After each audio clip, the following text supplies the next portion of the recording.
between the hours of 5 a.m. and 7 p.m. daily, with the exception of overnight parking.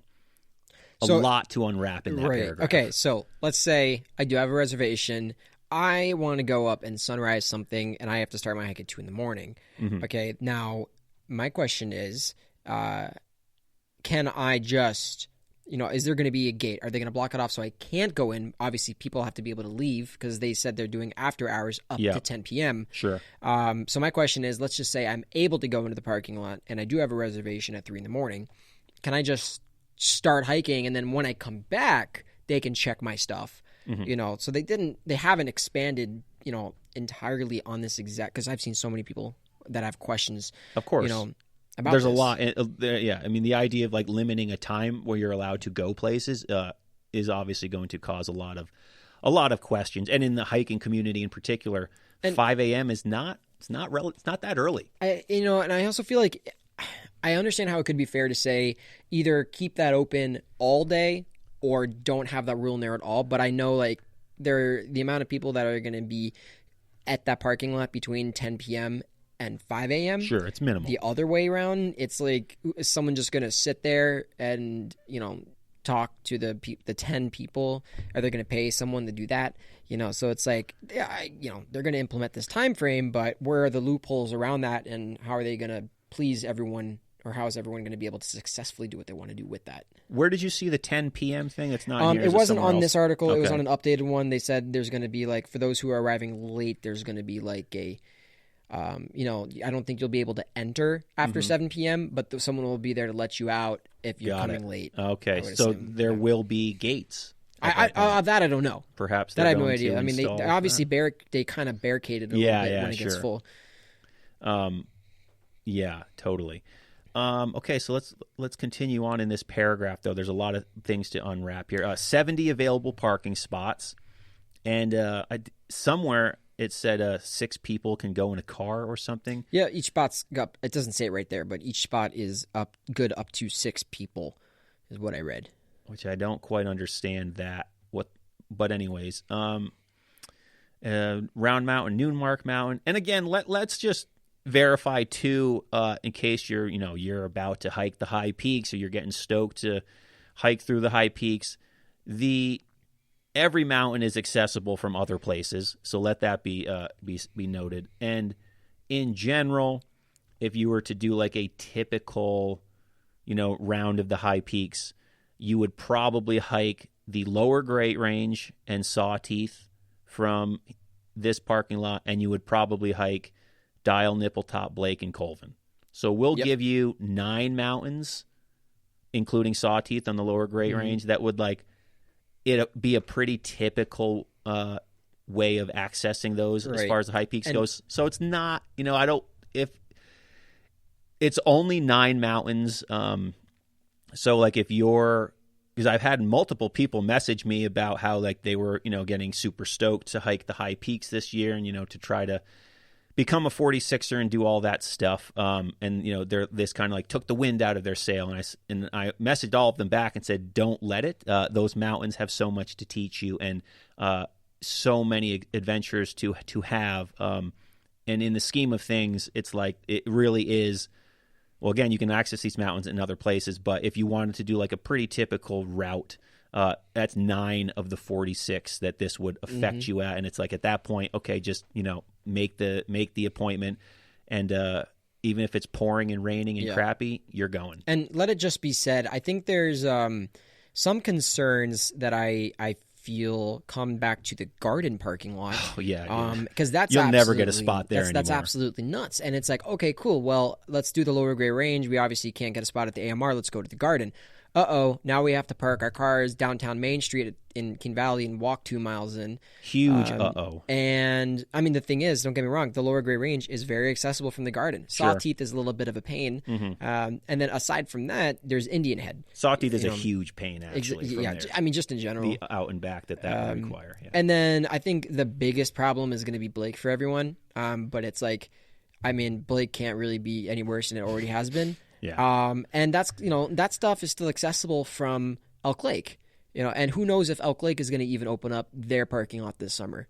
if they're going to keep that parking lot closed, or if we have to keep parking Clear Pond. Yeah, sure. So all these mountains are accessible from different areas, and people are like, well, how are you going to get the Nipple Top and Dial? And it's like, people are going to probably start going up Gravestone Brook, and people will also probably be mad at me for saying that last sentence as well. They're always going to be mad at you. And I'm not going to tell people, yeah, just go up Gravestone Brook, because obviously that's not a regulated trail by any means at all, and it's not really advisable if you don't really know what you're doing. No, I mean, I think it's pretty obvious that people are going to. Let's just say I assume some new herd paths may start to develop. Sure, I think that's what will happen. Whether you agree with that idea of that happening or not, I do unfortunately think that will happen. I don't recommend off-trail travel if you're not very familiar and educated on it. And what about this? What if people say, "Oh, we'll just play dumb"? Like, "Oh, sorry, we came down the wrong way." Let's say they wanted to do a loop or something like that, and now they found themselves on the property and they have to hike out that way. And like, "Oh, we're just hiking out; they'll be fine because we don't have a parking spot." They're not going to do anything about that. What's going to happen then? Well, that's the thing. It's like that's what so many people are wondering. It's like, what is the slap on the wrist? Is it a slap on the wrist? Is it a ticket? Who's there to write them? Is there always going to be a ranger there? Are you literally going to get a ticket on this public land? That's why there's so many layers to this, that it's not just, it's not black and white. That's for sure. Now, what about, for example, like Stillwater, Marcy Landing in the back there, way behind Upper Ausable Lake? People are hiking there from Elk Lake all the way up to Pinnacle or down and up to Panther Gorge, and that goes through the property as well. So it's like, I guarantee you no one's going to be back there monitoring who's walking through the property. So is it access to the property that they're ticketing, or is it permitting, or is it necessary, or is it like access to that road, to that parking spot? Because what if I have to brush the property line? Sure. And I mean, there's only so much that can be done. Obviously, there can't be like a person on every inch of the trail, so things like that are going to happen. They're going to booby trap it. Yeah, that would be so awesome. Motion sensor. I mean, it is the AMR. The money is there to create some sweet booby traps. They're going to install a herd of wild bear. Although booby traps would involve upping the infrastructure, and we know they don't like to do those things in Keene Valley. Zing. Anyways. Okay. Advanced reservations. And so those arriving to Keene Valley via Greyhound or Trailway bus lines may access with a valid bus ticket from within 24 hours of arrival. So yes, the geniuses on the internet have found their way around that too. Apparently a $6 bus ticket. Okay, so 24 hours of arrival. What if I want to start hiking before 5 a.m.? Yeah, my bus arrives. I mean, what is the time frames for the bus? I think the idea of the buses is, I don't quite understand the whole bus thing, but maybe that's how are you going to get from? Maybe I can't imagine a bus is going to arrive in Keene before 5 a.m. So I think if you did the bus thing, I could foresee a lot of people being screwed on the back end of the bus thing. Sure. Because it's like 7 p.m., especially in the middle of the summer. 7 p.m. is the middle of the day. And I mean, that might be their way of saying, okay, how can we deal with people just getting dropped off? Yes. And we haven't just take them to the bus station. Is that going to be in the next paragraph here, the drop off? And yes. Yeah, the bike thing. All right, so let's transition to the next paragraph now. Advanced reservations. Advanced reservations are required and can be made 2 weeks in advance. So they won't be allowed to buy them until then. You can only get them up to 2 weeks in advance is what it sounds like here. Visitors can make reservations for day or overnight use, including overnight parking. So if you're camping somewhere, it is not necessary to have a vehicle to make a reservation to hike. Wait, hang on. Back up. You have to make a reservation. Reservations for day or overnight use. So are they saying like you can leave your car there overnight and go and camp? I think that's what it would sound like, just like you camp anywhere. Are they saying I can only just, with my car in that parking lot, I can only camp one night? Visitors can make reservations for day or overnight use, including overnight parking. I'm just assuming that it means, you're coming for the weekend, you're going to hike in and camp, and obviously your car needs to stay there for They're expecting 2 people days. to only spend 24 hours there. It sounds like,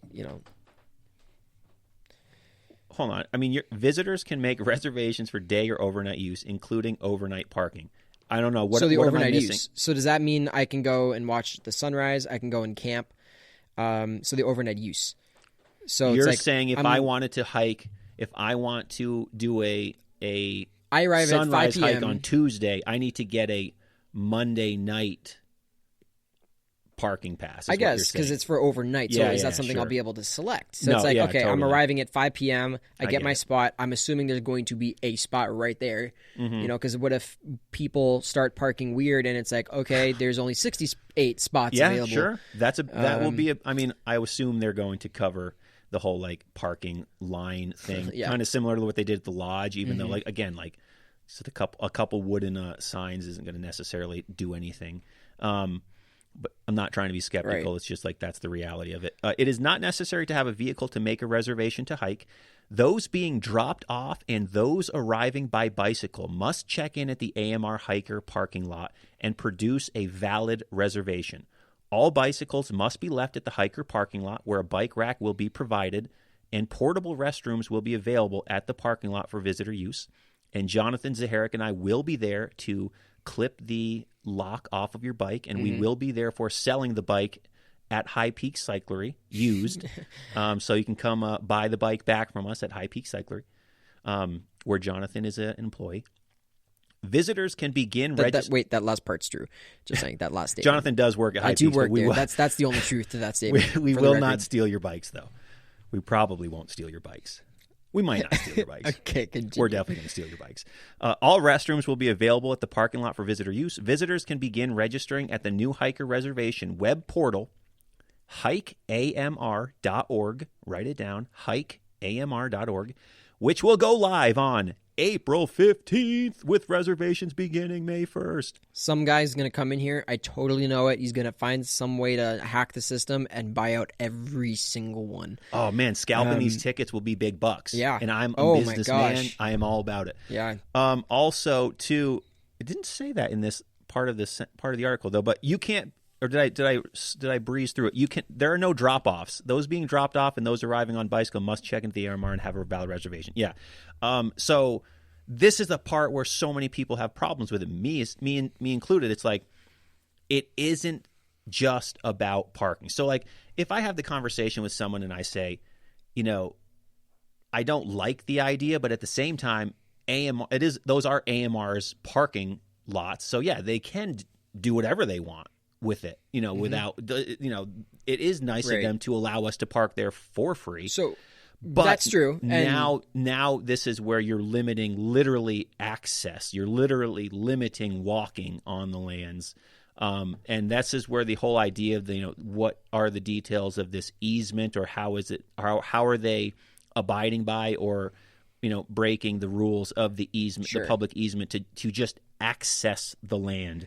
So what about okay, let's just for a second play devil's advocate with the permit idea. Let's say everything else is in place, but instead of a permit, we follow after the lodge, and there is a toll booth there, and you have to pay $10 to go and park on our privately owned land. And here's the amount of spots, and they can put up lot full, and they're not going to let anybody else in until maybe later in the day at 3 or 4 p.m. when half the spots are open up now. They'll start letting you park again. Something more monitored and heavily, whatever, just like the lodge. Or even say, hey, we're only letting up to 70 vehicles in for the day. Once all these are taken up, now no one else can enter it until tomorrow again at 5 a.m. Instead of having to do an advance reservation, if I want to go on a whim, I can just pull in, see if there's spots, just like the lodge. And, people are going to be like, okay, I'll just go park up 73 somewhere. But then that's where you start instating more don't park here signs, start doing things like that. And, I feel like there's too many things that this is all taking away from, even the lodge. I would rather, it sounds like now getting a spot at the lodge is not my concern. Sure. Yeah. It would. I mean, it's going to be a totally different animal over here. And, like people have said, this is going to definitely push people to other places. Exactly. And, the lodge is going to be more of a zoo now. The Adirondack Lodge could also stand to have a little upgrade in their infrastructure with parking, they lose out on just thousands